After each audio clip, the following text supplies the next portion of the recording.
নমস্কার বন্ধুরা, ডিমস কিচেন চ্যানেলে তোমাদের অনেক অনেক অনেক স্বাগত। আশা করি সবাই ভীষণ ভালো আছো। আজকের রেসিপি কুমড়ো ফুলের পকোড়া। একটু ভিন্ন স্টাইলের রেসিপিটি করে দেখাবো, কিন্তু খেতে হবে অনেকই সুস্বাদু। চলো আর বেশি না কথা বাড়িয়ে সোজাসুজি রেসিপিতে চলে যাওয়া যাক।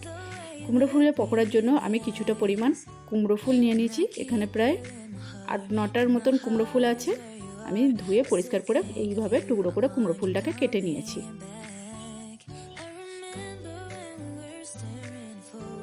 এবার এর মধ্যে দিয়ে দেবো 2 চামচ বেসন, দিয়ে দেবো 2 চামচ চালের গুঁড়ি। চালের গুঁড়ি দিলে পকোড়াটা একটু ক্রিস্পি হবে। আর দিয়ে দেবো লঙ্কা কুচি। যেহেতু নিরামিষ বানাচ্ছি তাই এখানে পেঁয়াজ রসুন অ্যাড করলাম না। আপনারা যদি আমিষ বানিয়ে থাকেন তাহলে পেঁয়াজ রসুনটা অ্যাড করবেন, আরও বেশি সুস্বাদু হবে। দিয়ে দিলাম কালো জিরে আর লবণ। একটু ভালো করে মিক্স করে নেব। দিয়ে দিলাম পরিমাণ মতন হলুদ গুঁড়ো, আর দিয়ে দেবো হোমমেড চাট মশলা। খুব ভালো করে এটাকে আগে শুকনো অবস্থায় মাখিয়ে নিতে হবে। তারপরে অল্প অল্প করে জল অ্যাড করে খুব সুন্দর একটা এইভাবে ব্যাটার বানিয়ে নিতে হবে। দেখুন কত সুন্দর হয়েছে। আমি 10 মিনিটের মতন রেস্টে রেখেছিলাম। এবার কড়াইয়ের মধ্যে সর্ষের তেল গরম করতে দিয়ে দিয়েছিলাম। পকোড়াগুলো এইভাবে ভেজে নেব। খুবই ইজি একটা রেসিপি, কিন্তু খেতে হয় খুবই সুন্দর।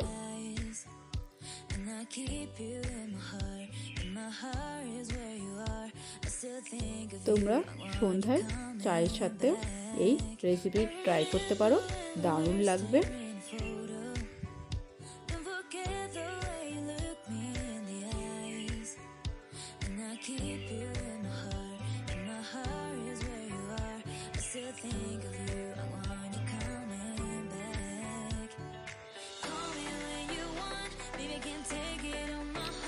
পকোড়ার এক পিঠটা ভালোভাবে হয়ে গেছে। আমি ওটা উল্টে দিয়ে 2 পিঠেই এইভাবে ভালোভাবে ভেজে নেব।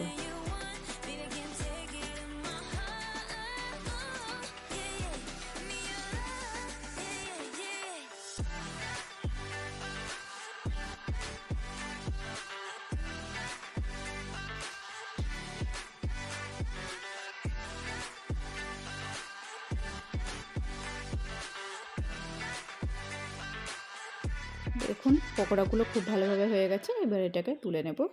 গরম গরম কুমড়ো ফুলের পকোড়া রেডি।